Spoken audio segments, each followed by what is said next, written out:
All right, so we're back with True Sports episode 8. I'm Taylor Phillips. He's Louis Tenor.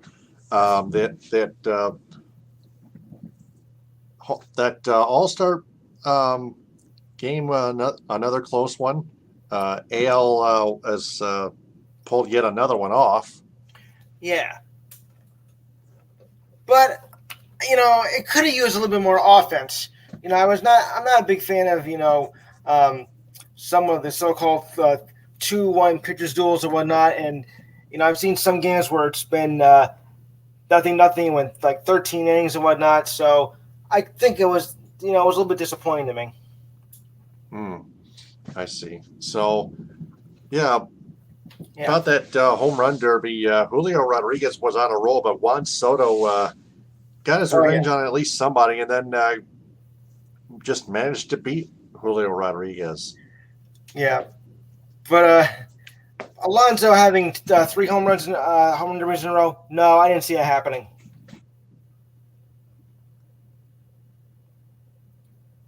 Yeah.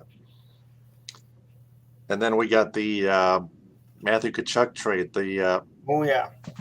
The Calgary Flames traded him to the Florida Panthers. Your thoughts? Running in the family too. I mean, that was a good trade, and they can use all the help they can get. So, very good move on their part. Mm-hmm. Because then the other Kachucks, well, that waits to be seen. That's a very powerful family there. Indeed. So, yeah, baseball is back from its All-Star break. Yeah. Tigers have hit last place in the American League Central Division. Yes.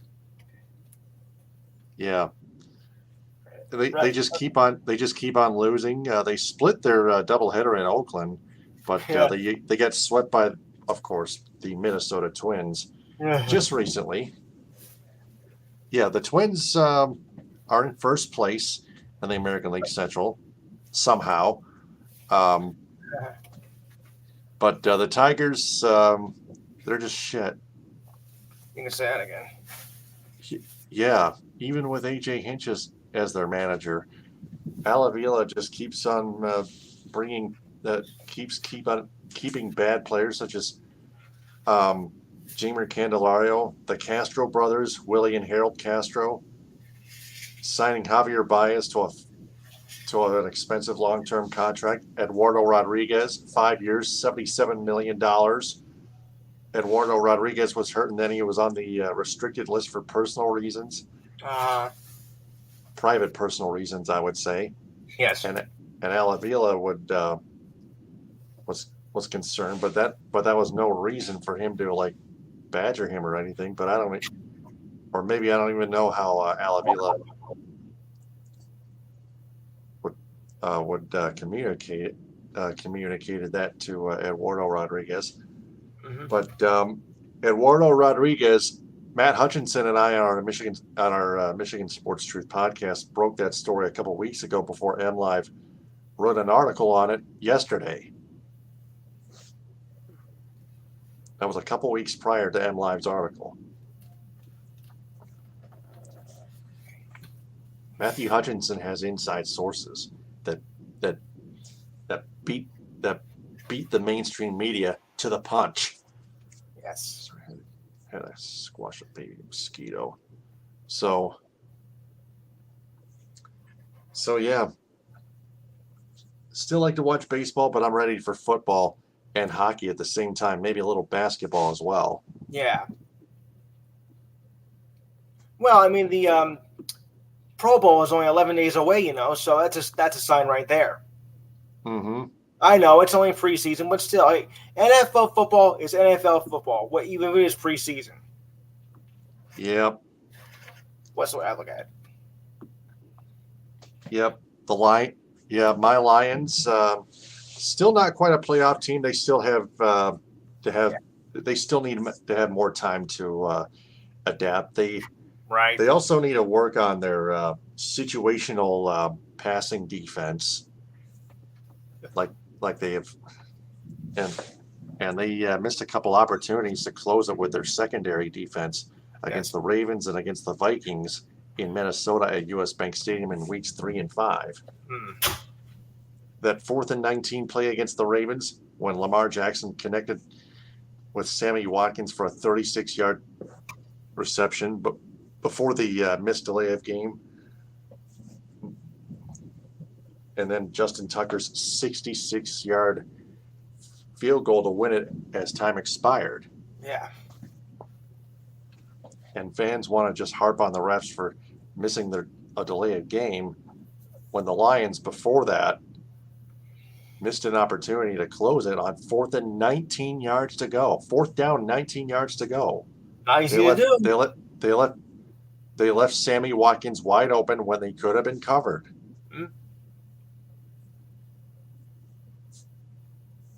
Yeah. 4th and 19. Yeah. At least Jeff Okuda is returning. Well, hopefully he doesn't.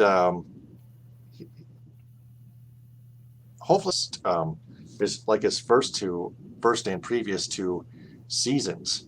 Yes. He's got to find some way to play better at cornerback. Exactly. Yeah. So, it's time for your True Sports Report. Go ahead, Lewis. You got it. All right, baseball fans, here we go.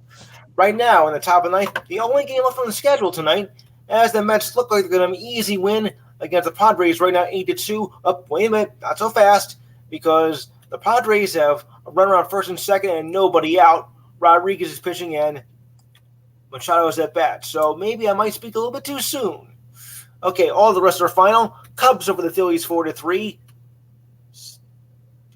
Stanley got the win. Frazier got the loss, and Robertson got the save. Angels over the Braves 9-1. Meters got the win, and when Anderson got the loss.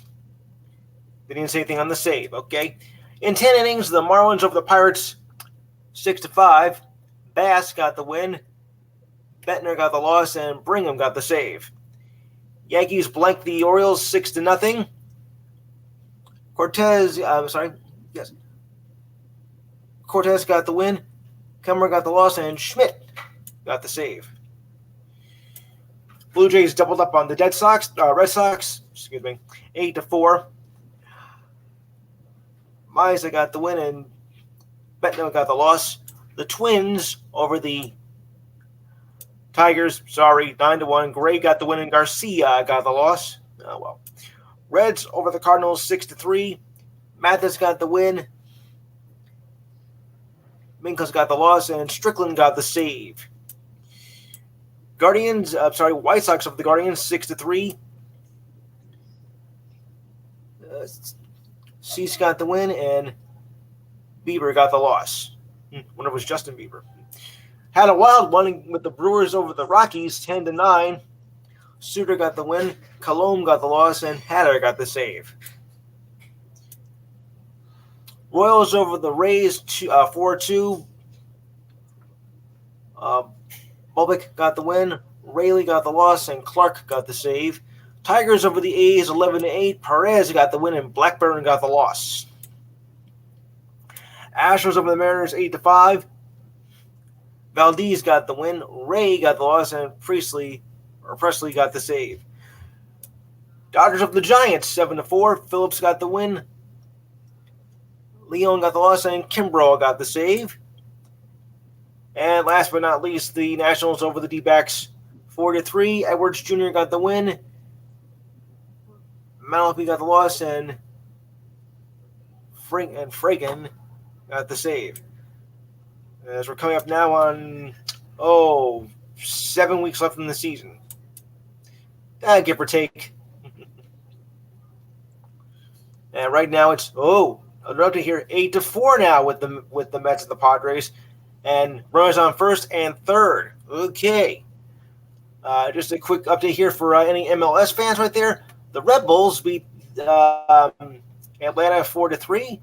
And right now at the half, LA is over Atlanta 1-0. I believe that's the LA Galaxy, if I'm not mistaken. That's just for a little bit of MLS fans. Yes, because I do follow MLS as well as other sports, as you probably all know. So just a second here while we get our machine working again. Been a tough. It's been interesting. And okay, we're going to start with the schedule for tomorrow. All right, and here we go. For tomorrow's matchups, they go like this. The Marlins will take on the Reds at 6:40. 7:05 games are the Braves versus the Phillies. The Rays versus the Orioles. 7:10. The Guardians take on the Red Sox. Also, the Padres take on the Tigers. Padres have been the surprise team this year. The Pirates will take the Cubs at 8:05. The Angels take on the Royals at 8:10. Also 8:10 are the Rockies and the Brewers. 9:40 will be the Astros taking on the A's and the Giants taking on the D-backs. Your 10:10 games are the Rangers versus the Mariners and the Nationals taking on the Dodgers. You know what I found kind of weird, though? I found kind of weird that actually that the Tigers had a day off on Friday, because that's very unusual. They did. Yeah. Kind of weird. I mean, the only time I think that happens is when opening day is on a Thursday for some teams, and they do take that Friday off. Yeah, that I understand. But I just don't see how – I know they had to do a doubleheader on the West Coast on Thursday for a makeup game. But still, I find it very peculiar to have an off day on a Friday. Here's the deal. Here's the reality. Okay. It's a long distance before they get home. Right. Yeah, so they need more time to prepare for their next game at home against Minnesota. Understandable. I just thought I just thought it was kind of very strange, because you normally don't see an off day on a Friday. A Thursday, right. Yes. A Friday, wow. I know, but yeah. But that was the only. It was the only. Sometimes you got to go strange, you know. That's true. That makes sense when you think about it. Okay, so for the standings, it goes like this: the Yankees still have a commanding lead in the American League East at 66-31, 12.5 over the Blue Jays at 53-43. The Rays 52-43, 13 back. The Red Sox 48-48, 17.5 back, and the Orioles 18 back, but at 47-48. Okay, it's still last place, but it's respectable. Not like they're, like only at 20-68 right now. So, and it is doable to get a wild card spot. It is doable. I'm not saying it's going to happen, but it's doable. Okay, to the Central, the Twins are 52-44, have a 3-game lead over the Guardians, 48-46. The White Sox are 48-48, 4 back. The Royals 39-57, 13.5 back, and the Tigers, 38-58, 14 back. I can't get used to saying Guardians. Okay, to the West, the Cheaters, I mean the Astros, 64-32, have a commanding 13-game lead over the Mariners at 13 back at 51-45. The Rangers 43-51, 20 back. Angels 23 back at 40-55, and the hapless A's, who have now claimed, I think, the worst record in the major leagues, are at 35-63, 30 back. That team has got to move. I don't care where you go, but that team has got to get out of Oakland, and they got to get it right now. Uh-oh. We got a big one here. A few weeks ago, the Mets were looking like they were going to just roll over everybody in the National League East. Guess what? Wrong. Because now the Mets have 50-37. The Braves have 58 wins, but 39 losses and are 1 game back. So, by a matter of percentage points, the Mets have the lead. But watch out for Atlanta. Phillies 49-46, 9 back. Possible, but then again, maybe not. Marlins 45-50, 13 back. And the Nationals, 32-65, 27 back. So I think now they claim the worst record. Wow. Let's put it this way. When you suck, you suck. All right. Moving along. The Brewers, 53-43, have a 2.5 game lead with the Cardinals at 51-46. The Pirates are 40-56 at 13 back. Ugh. The Cubs, 39-57, 14.5 back. Come on. And the Reds, 35-58, 18 back. But we're used to seeing them lose anyway. To the West, the Dodgers, 64-30, have an 11.5 game lead over the Padres, 54-42, pending outcome of this game, of course. Giants, 54, 48-47, 16.5 back. The Rockies, 43-53, 22 back. And, of course, the Diamondbacks are last at 42-53 at 22.5 back. Oh, what a shock. Yeah, not surprised there at all. All right, so now we'll go to today's headlines. And so we'll go to today's headlines right here. So it goes this way. If you'll pardon this for a second. Okay. So we'll start with today's, and like I said, it's good to be back. So we're going to start with kind of an unusual story here. Former Laker Salva Mavdenko is auctioning off 2 championship rings to raise money for his homeland in the Ukraine. He played on 2 championship Lakers teams of 2001 and 2002 and played at the power forward position behind Shaq and, of course, Kobe Bryant. SCP Auctions is selling off the final sale price to his Fly High Foundation. The goal is to support the Ukraine children by restoring the sports infrastructure of the war-torn country's schools and launching a network of social sports clubs. The auction runs through August 5th. The Laguna Niguel, California-based company estimates both rings will rake in about $100,000. Well, it's going to a worthy cause.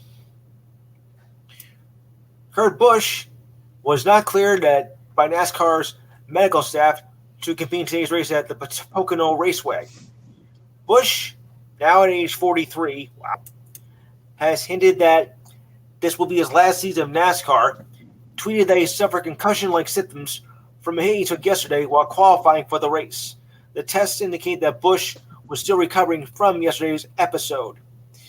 He has 776 career starts and is the 2004 Series champion, and in his first season driving for a team owned by Denny Hamlin and Michael Jordan. Yes, people, that Michael Jordan. His number 45 car spun and slammed to the protective NASCAR barriers yesterday.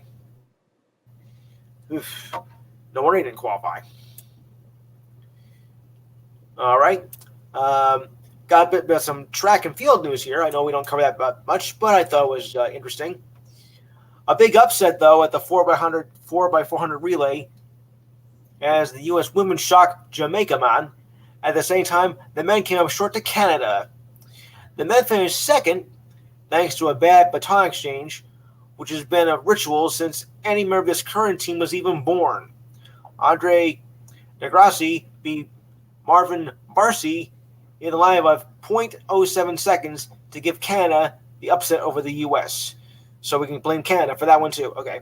Barcy fell behind the anchor leg twice while reaching back and whiffing on the exchange from Elijah Hall, who tumbled to the ground after he got the stick from his teammate's hand.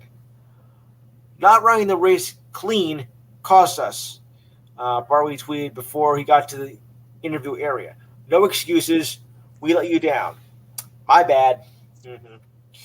The U.S. women pulled off the upset when Tawasha Terry beat the 200-meter Olympic gold medalist Shakira Jackson by 0.4 seconds. Doesn't get much closer than that, folks. It really doesn't. All right. Okay. Elite prospect G.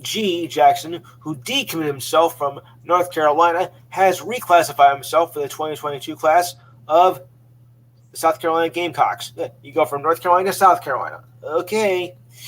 Jackson's commitment comes 9 days after decommitting himself from rival North Carolina, and is the first player in the modern recruiting area to decommit himself from North Carolina to go elsewhere to attend college. Now, for those of you thinking, wait a second, what about J.R. Smith? No, because he jumped from the NBA straight from high school. So this is a first.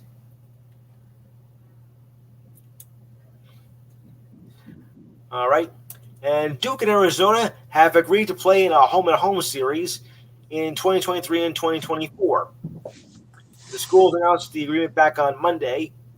The first meeting will be played on November 23rd at Arizona, and then Duke the following year. Both schools have not played since 2013 and have only met 9 times in their history, including the Blue Devils win back in 2001. I remember that very well. The Wildcats lost their only trip to Cameron in February 1990, while Duke lost to Arizona in 87 and 91. I remember those days. Whew. Yeah. All right. The Suns and head coach Monty Williams have come to terms on a long-term extension of 5 years, sources told ESPN. Williams was voted Coach of the Year in consecutive seasons and still have 2 years left on the current deal of 5 years, and now moves under contract for several more years to come. That, according to sources.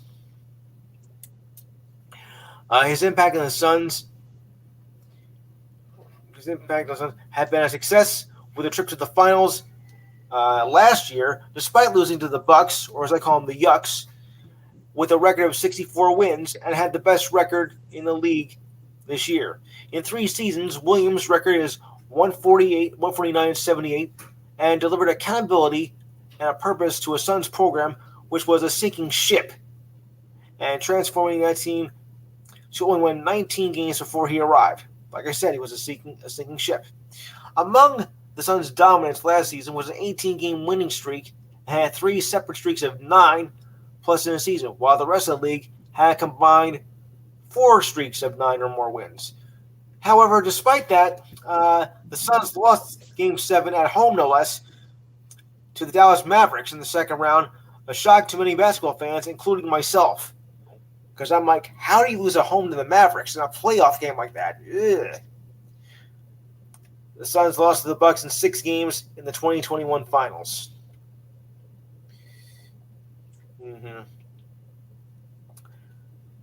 Patrick Lane signed a long-term deal to stay with the Columbus Blue Jackets, completing the final major item off their checklist in what has been a busy but yet successful offseason. The winger re-signed yesterday for a 4-year deal worth $34.8 million on a contract that salaries cap hit over $8.7 million that carries through 2026. The deal allows the Blue Jackets to keep Lane even after signing free agent Johnny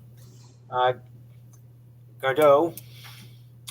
The Blue Jackets make room for Lane by trading forward Oliver Bjorkstrand to the Seattle Kraken for a 3rd and 4th pick in the 2023 draft. Lane has 184 goals, 158 assists in 431 games between the Columbus Blue Jackets and the Winnipeg Jets.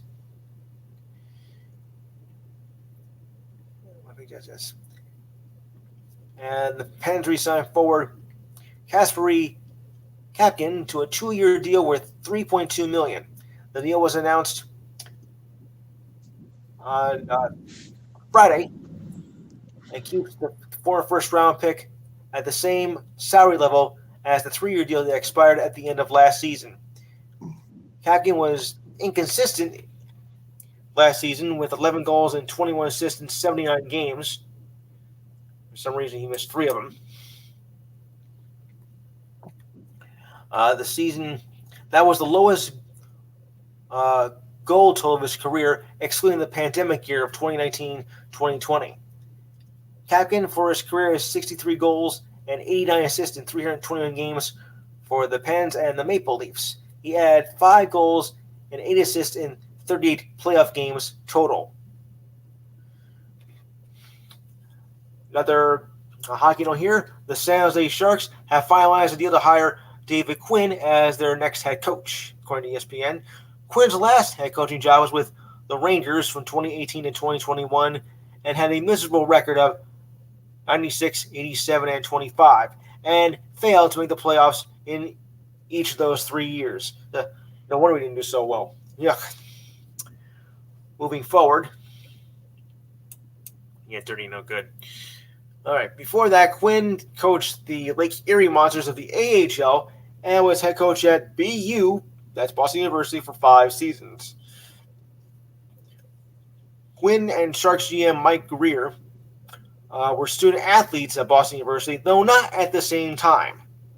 The Sharks fired their previous head coach, Bob Boyer, on July 1st, as well as his entire staff. Boyer was the Sharks head coach for parts of 3 seasons and finished with a miserable record of 67, 85, and 23, and naturally, of course, failed to make the playoffs. Of course. Greer was hired on July 5th and became the league's first black GM and replaced Doug Watson, who had been their GM since 2003. The Sharks also traded top defenseman Brent Burns to the Hurricanes. The deal was first reported by the Canadian Broadcasting Company, or best known as the CBC. Okay, so we can blame Canada on that one too. All right. Oh, and for the ridiculous item of the week, or maybe it's of this week, Hornets free agent guard Miles Bridges pleads not guilty to 3 felony charges of domestic violence during his arraignment back on Friday. Bridges was accused of assaulting his girlfriend in front of their 2 children last month, and felony charges were filed last month by LA District Attorney George Gaskin. Bridges' case will continue on August 19th, when a date for a preliminary hearing will be set. Chances are he's going to be in a lot of big trouble here. Stupid. In a news conference released on Tuesday, Gaskin said his office filed 1 count of injuring a parent and 2 felony counts of child abuse under circumstances or conditions caused by bodily harm or death. Bridges was arrested on June 29th by LA police and released on $13,000 bail. The NBA and the Hornets both said that they were aware of the changes with the league, noting that it is investigating the allegations. And Andrew Wiggins said despite the fact that he won the NBA title, still regrets getting vaccinated. Why? I don't know. But he still didn't like the idea anyway. At the start of the season, Wiggins said he was torn by the decision to get vaccinated. He would have been in the same situation as Kyrie Irving, allowing only to play in road games. Unlike Irving, Wiggins got vaccinated before the start of the season. Well, good. I was on the All-Star this season and won a title, so that was the good part. Not missing out on the year, the best of my career, he said. But for my body, I just don't like feeling all that stuff into my body. So I did not take that. So I did not take the fact that I did not have a choice. It was simply either get vaccinated or don't play. Wiggins was heading to the final year of his $147 million rookie extension from 2017 with the Timberwolves, and is up for an extension before becoming a free agent again next season. Now, I know a lot of people are not crazy about trying to get the vaccine, but look, it's for your own good to get it. Well, I'm glad I got mine. All right, the Baseball Hall of Fame added 7 new members today, but David Ortiz, known as Big Papi, stole the show. He made history by becoming the first DH selected on his first ballot. The gathering was heavy on Red Sox gear, supporting his number 34, not to mention numerous flags of the Dominican Republic, which is his homeland. Okay, yuck. Ortiz is the fourth Dominican-born player to enter the Hall, also by joining Vladimir Guerrero Sr., Pedro Martinez, and Juan Marcel.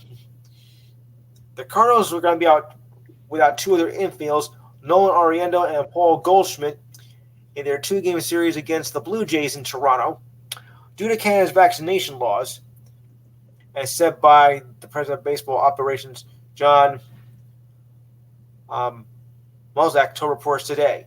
Catcher Austin Rummy will also miss the series as he is also not vaccinated. In order to enter the country of Canada, the government requires a person to have two vaccine doses or a dose of the Johnson & Johnson vaccine 2 weeks before entering the country. Once again, another person doesn't want to take it.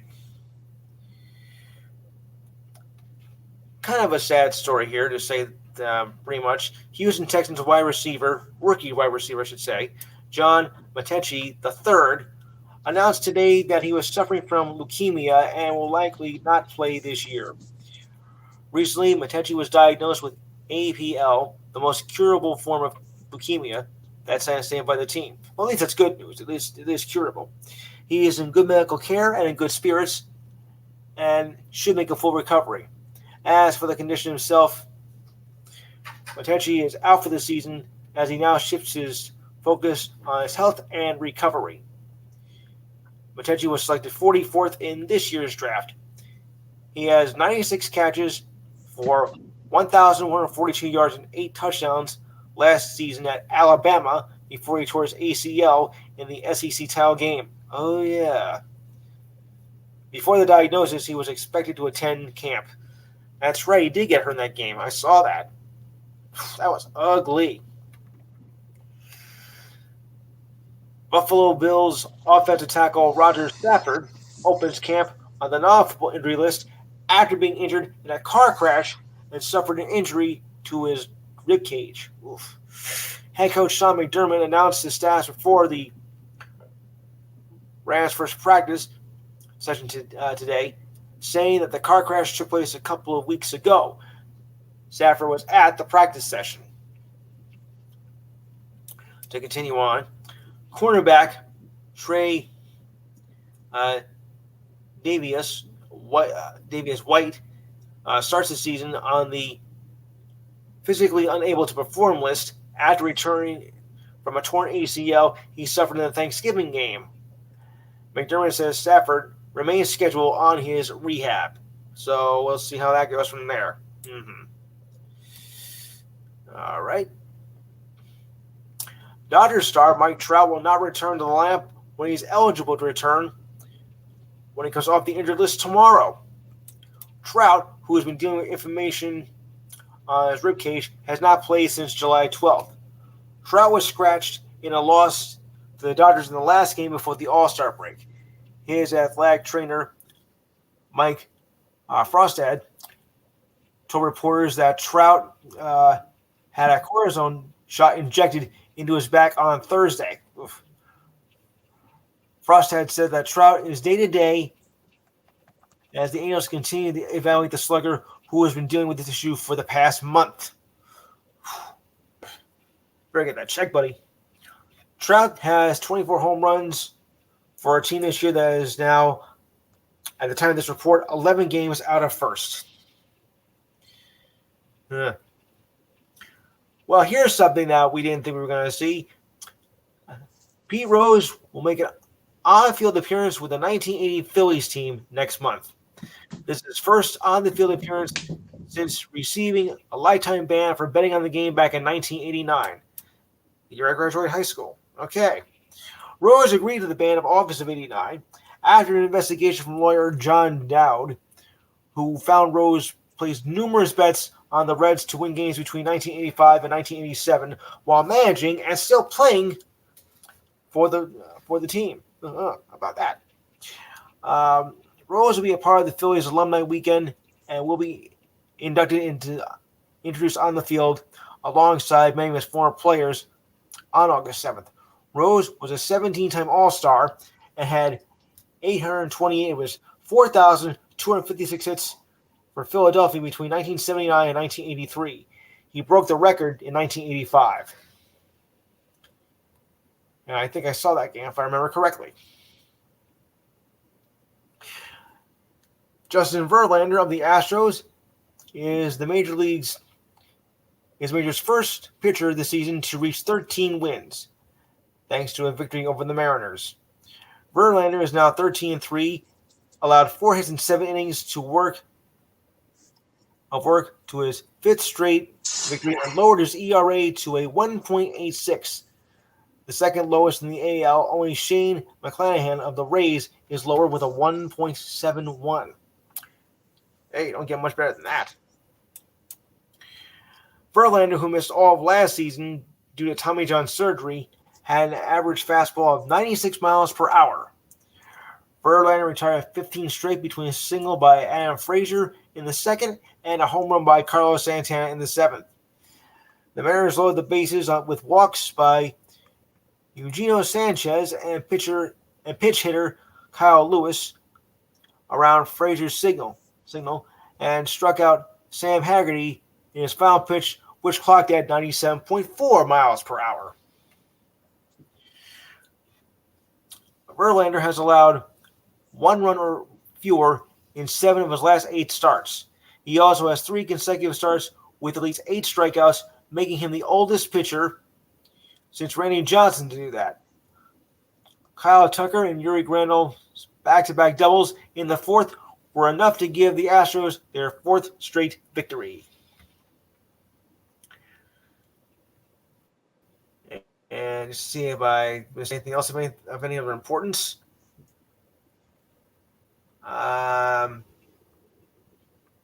Just one more. Red Sox third.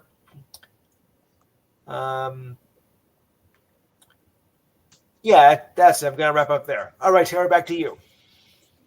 All right, so this is True Sports Episode 8. He's Lewis, I'm Taylor. We'll talk again sometime. Ta-ta. All right. Good night.